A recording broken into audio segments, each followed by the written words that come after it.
સ્મશાનમાં ઘણા કહે કે સ્મશાનમાં ભૂત હોય. અમે એક વખત ભૂત ગોતતા નીકળ્યા. મને આજ સુધી ભૂત નહીં મળ્યું. સાચું કહી દો તમે, મેં બહુ ગોતવાની કોશિશ કરી, મને ક્યાંય ભૂત મળ્યું નહીં. પણ એક વખત મળ્યું, મને નહીં મળ્યું પણ કોઈ બીજાને મળ્યું. એક વખત એવું થયું કે એક મધ્યપ્રદેશમાં એક શહેર છે, ત્યાં અમે સત્સંગ માટે જતા હતા અને ત્યાંથી લગભગ 5-6 કિલોમીટર દૂરી ઉપર એક નદી વહેતી. એ નદીમાં સવારે સવારે નાહવા જતા. હવે એક પ્રસંગ એવો બન્યો કે એક દિવસે મારી ઊંઘ એકદમ વહેલા ઉડી ગઈ. સવારે 3 વાગે ઊંઘ ઉડી ગઈ. પછી મેં વિચાર કર્યો કે ભાઈ હવે સૂઈએ તો બરાબર નહીં, કારણ ઘણી વખત એવું થાય કે તમે સવારે પછી પાછા સૂઈ જાઓ ને તો પછી મોડું થાય તમારે ઉઠવાનું. એટલે મેં નક્કી કર્યું હવે 3 વાગ્યા તો વાંધો નહીં, હવે આપણને સુવાનું નહીં. ઊભા થયા તો બીજા બધા સંતો સૂતા હતા, એ 5 વાગે 4:30 વાગે પછી ઉઠીને નીકળતા. એટલે હું 3 વાગે જ ઉઠીને કમંડલ લઈને નીકળ્યા ને કપડાં લઈને નીકળ્યા. એ ત્યાં નદી ઉપર જઈને આપણે બધું પ્રાતઃકાલીન કર્મ કરીને સ્નાન આદિ કરીએ. તો ત્યાં બધું કર્યું ને સ્નાન કર્યું, કપડાં ધોઈને બાજુમાં રાખ્યા. હવે ઠંડો ઠંડો સવારે પવન ચાલે અને ઠંડો પવન ચાલવાના કારણે મને ઠંડી લાગવા માંડી. તો મેં વિચાર્યું હજી તો સવાર એકદમ ઠંડી લાગે છે. તો મેં જોયું કે આજુબાજુમાં ક્યાંક અગ્નિ છે. તો ત્યાં રાત્રે કોઈની ચિતા સળગાવીને લોકો જતા રહ્યા. સ્મશાન હતો તો ત્યાં સ્મશાનમાં જે અગ્નિ સંસ્કાર કર્યો હતો તો એ જે ચિતા સળગાવી લીધા તો એમાં મોટા મોટા લાકડા નાખેલા. તો એ બોડી તો બળી ગઈ હતી પણ લાકડા સળગતા હતા. તો મને થયું ચાલો અહીં સરસ છે અગ્નિ, વાંધો નહીં. એટલે અમે ત્યાં ગયા અને પછી ત્યાં મારી ચાદર હતી, સફેદ ચાદર, આમ ઓળી લીધી માથે. આમ માથે નાખીને પછી આમ હાથ કરીને હું શેકતો ઊભો ત્યાં. અને ત્યાં નદી ઉપર એક પુલ અને પુલની બાજુમાં અમે આમ ઊભા અને શેકતા હતા. તો એક ભાઈ સાયકલ ઉપર 2 મોટા મોટા એના ડબ્બા દૂધના ભરેલા, એ દૂધના ડબ્બાઓ ભરીને સાયકલ ઉપર આવતો હતો અને એને અમને જોયા. આમ ધોળા કપડા પહેરીને ઊભા હતા. તો એને જેમ એની નજર અમારા ઉપર પડી ને ધડામ એની સાયકલ પડી. એની જ્યારે સાયકલ પડી તો ધડામ જ્યારે અવાજ થયો તો મેં એની તરફ જોયું. મેં કહ્યું અરે ભાઈ ક્યાં હુઆ? એ ભાગ્યો, સાયકલ છોડીને ભાગ્યો. અને જ્યારે સાયકલ છોડીને ભાગ્યો તો અરે ક્यों ભાગ રહ્યો, ક્यों? ઊભો જ નહીં રહ્યો. દૂધ ઢોળાતું ઢાંકણું લાગેલું હતું એટલે થોડું થોડું ઢોળાતું હતું. અમે જઈને એ દૂધના બાટલા એના ઊભા કર્યા અને ત્યાં વિચાર કર્યો આને ભૂત વળગ્યો હવે. અને પછી તો દૂધ જ્યારે બીજા સાધુ સંતો આવ્યા પછી અમે એને વાત કરી કે આ ભાઈને ભૂત બેઠો છે. એ દૂધને સાયકલ તો મૂકી ગયા હતા, હવે તો કઈ હવે એને ક્યાં ગોતવા જઈએ? એટલે સાયકલ અને દૂધના બાટલા લઈને જેના ઘરે ઉતારો તો ત્યાં આવ્યા. પછી લગભગ 9-1 વાગે એના ઘરે એક ભાઈ કામ કરવા વાળો આવતો, શંકર એનું નામ હતું. એ જે ગામથી આવેલો ને એ ગામ વાળો છે દૂધ વાળો, અને એનું નામ એ સાયકલ ઉપર લખેલું હતું. જેની સાયકલ જેનું દૂધ વાળો ને એનું નામ લખેલું હતું. તો મેં એમને આવી વાત કરી તો એ જે ભાઈ જેના ઘરે કામ કરતો એ નોકર શંકર એ કહે એને તો ભૂત વળગ્યું કહે. અને એને ભૂતને ઉતારવા માટે ભુવાને બોલાવવામાં આવી ગયા અને એને ભુવા ભૂત ઉતારી રહ્યા છે. મેં કહ્યું કે ભાઈ એને તો એવું ભૂત વળગ્યું છે કે ભુવાની તાકાત નથી કે ઉતારી શકે. નહીં પછી અમે કહ્યું કે એનું ભૂત ઉતારવા માટે મારે જવું પડે. દૂધની બાટલી ને બધી. પછી અમે એના ઘરે ગયા, જીપમાં ગયા અને ત્યાં ઘરે જઈને મેં પૂછ્યું ભાઈ શું થયું છે ને? કે એને તો એ તો ત્યાં તો ધુમાડો ચાલુ હતો, એ મરચા અને એ બધું એને ભૂત ઉતારવા માટે જે તો મેં એને ભુવાને કહ્યું કે ભાઈ અરે ભુવા ભાઈ તારો આ કામ નથી, આનો ભૂત ઉતારવા માટે મારે જવું પડે. એટલે અમે ગયા ને બધાને બહાર કાઢ્યા, બધાને બહાર કાઢ્યા ને પછી એ ભાઈને મેં કહ્યું, અરે ભાઈ તે ભૂતનું છે કે હા મેં સાક્ષાત જોયા, એ ધોળા ધોળા હતા એકદમ, કહે સ્મશાનમાં ઉભા હતા, સ્મશાનમાં ભૂત ભેટ આવું રીતે. તો મેં કહ્યું કે ભાઈ તને જ્યારે ભૂત મળ્યું ત્યારે વહેલા સવારનો ટાઈમ હતો? હા બિલકુલ. મેં એને કહ્યું ભાઈ તું સાયકલ ઉપર દૂધ લઈને જતો હતો? તો હા ગુરુજી મેં તો દૂધ લેકે જા રહા થા. કે તે ભૂતને જોયું તો તારી સાયકલ પડી ગઈ? તો કે હા મેં પડી ગઈ. કે એ ભૂતે તને કહ્યું અરે ક્યાં હુઆ? કે હા ગુરુજી યહી કહા થા. તો મેં કહ્યું કે ચારે તમને કહ્યું क्यों भाग रहे हो? तो तुम भागी गया? कि हाँ बराबर, તમને કેમ ખબર? મને પૂછે. તો મેં એમને કહ્યું અરે જે ભૂત છે ને હું પોતે હતો, તે ભૂત સમજી લીધું અને તું આમ ભાગ્યો. જ્ઞાનીને ભૂત નથી, ભૂતનો ભય નથી લાગતો, એ ભૂત તો એને જોઈને જ ભાગી જાય. એટલે આ ગ્રંથ છે ને એ જ્ઞાનને આપે છે. જીવનમાં જ્યારે જ્ઞાન પ્રગટ થાય ત્યારે ભય ભાંગી જાય છે અને એ માનવીને નિર્ભય બનાવે છે.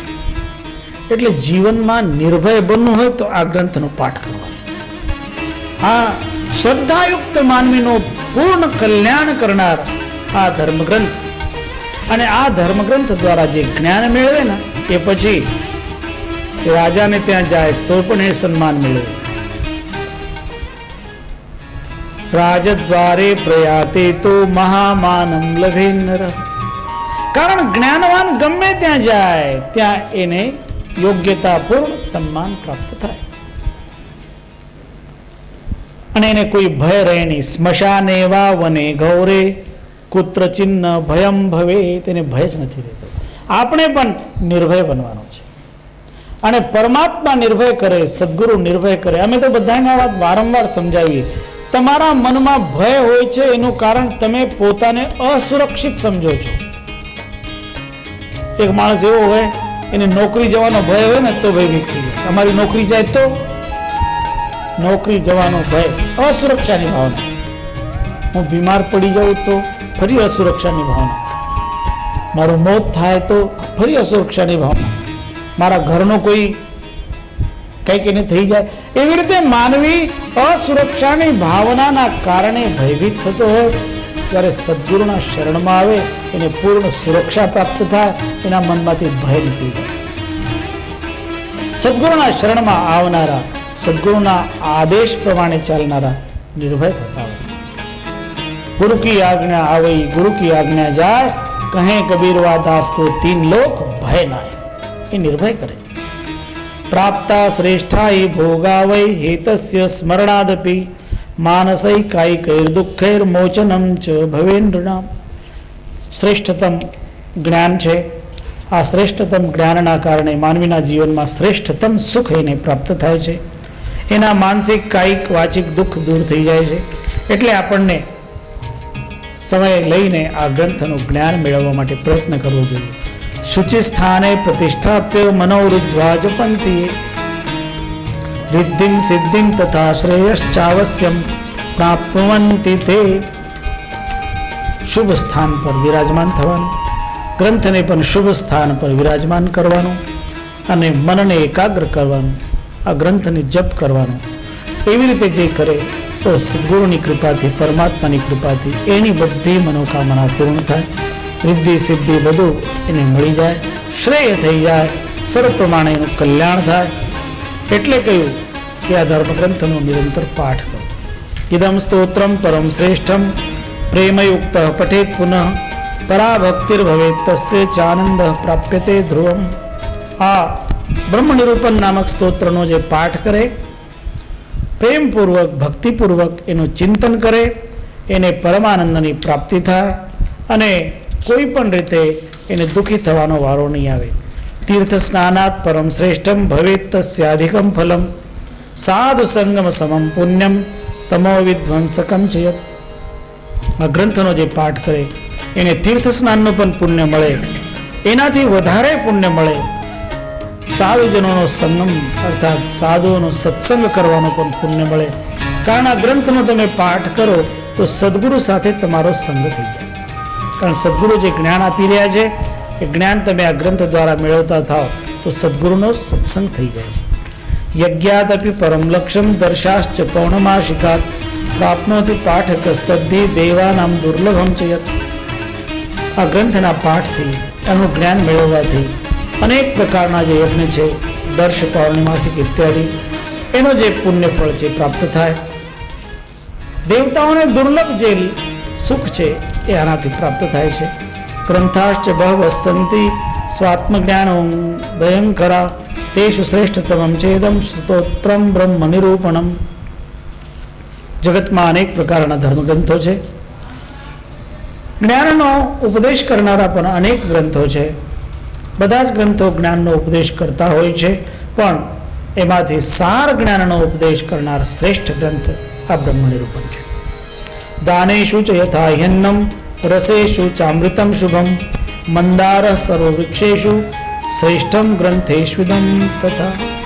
અનેક પ્રકારના જે દાન છે એમાં શ્રેષ્ઠ દાન અન્નદાન છે. ભૂખ્યાને રોટલો આપવો એક શ્રેષ્ઠ દાન છે. જેટલા રસ છે મધુરામ લવન કટુ કષાય તિક્ત વેદથી જે 6 રસો છે એમાંથી શ્રેષ્ઠ રસ અમૃત રસ છે. સર્વ વૃક્ષોમાં મંદાર વૃક્ષ શ્રેષ્ઠ ગણવામાં આવે છે. એવી રીતે જેટલા ધર્મગ્રંથો છે ધર્મગ્રંથોમાં આ બ્રહ્મ નિરૂપણ ગ્રંથ શ્રેષ્ઠ છે. ગંધર્વાનામ યથા ચિત્ર ઉચ્ચૈશ્રવાહેષુ ચ ગોષુ કામ દુર્ગા શ્રેષ્ઠા રત્નેષુ ચિંત્યદો મનિ. બધા ગંધર્વોમાં ચિત્રરથ ગંધર્વ શ્રેષ્ઠ છે, બધા ઘોડાઓમાં ઉચ્ચૈશ્રવા અશ્વ શ્રેષ્ઠ છે, બધી ગાયોમાં કામધેનુ શ્રેષ્ઠ છે અને બધા રત્નોમાં ચિંતામણી શ્રેષ્ઠ છે. એક એકની વ્યાખ્યા કરતા બહુ લાંબો ટાઈમ છે, આપણને કોઈની વ્યાખ્યા નથી કરવી. તીર્થેષુ ચ યથા ગંગા યોનિષુ તેવ માનુષી ફલેષુ સફલમ મોક્ષ જ્યોતિષ્મતા રવિર તથા. તીર્થોમાં નદીઓમાં સર્વશ્રેષ્ઠ ગંગા છે, જે 84 લક્ષ યોનિઓ છે એમાં સર્વશ્રેષ્ઠ યોનિ માનવ યોનિ છે.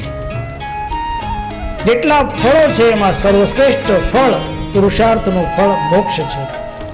અને બધા જેટલા નક્ષત્રો છે એમાં શ્રેષ્ઠ સૂર્ય છે. એવી રીતે ધર્મગ્રંથોમાં આ જ્ઞાન ગ્રંથ બ્રહ્મ નિરૂપણ શ્રેષ્ઠ છે. નમોસ્તુ નિત્યાય નિરક્ષરાય નિષ્કામ રૂપાય ચ શાંતિદાત્રે તથા વ્યયાય સ્વજનોપકર્ત્રે સ્થિર પ્રભાવાય ચ સત્યનામને. સત્ય પુરુષ પરમાત્માને આપણે નમન કરીએ છીએ, વંદન કરીએ છીએ. સદગુરુએ આપણને જે ઉપદેશ આપ્યો છે એ ઉપદેશ માટે આપણે એમના શ્રી ચરણોમાં વંદન કરીએ. એ જે સદગુરુ છે એ નિત્ય સ્વરૂપ છે, એ નિઃઅક્ષર સ્વરૂપ છે, એ નિષ્કામ છે, એ પરમ શાંતિના પ્રદાતા છે, એ અવ્યય છે, એ બધા જ ભક્તજનો ઉપર નિરંતર ઉપકાર કરતા હોય છે. એમનો પ્રભાવ સ્થિર છે, એ સત્યનામના નામથી ઓળખાય છે. એવા સત્યપુરુષ પરમાત્માને વારંવાર આપણે વંદન કરીએ. નમોસ્ત્વદેહાય હેનાદયે ચ વય સચ્ચિદાનંદ વિલાસકાય નિઃશેષત્રાત્રે ખિલબોધકાય દુઃખ પ્રહરણે કરુણાબ્ધયે ચ. એ જે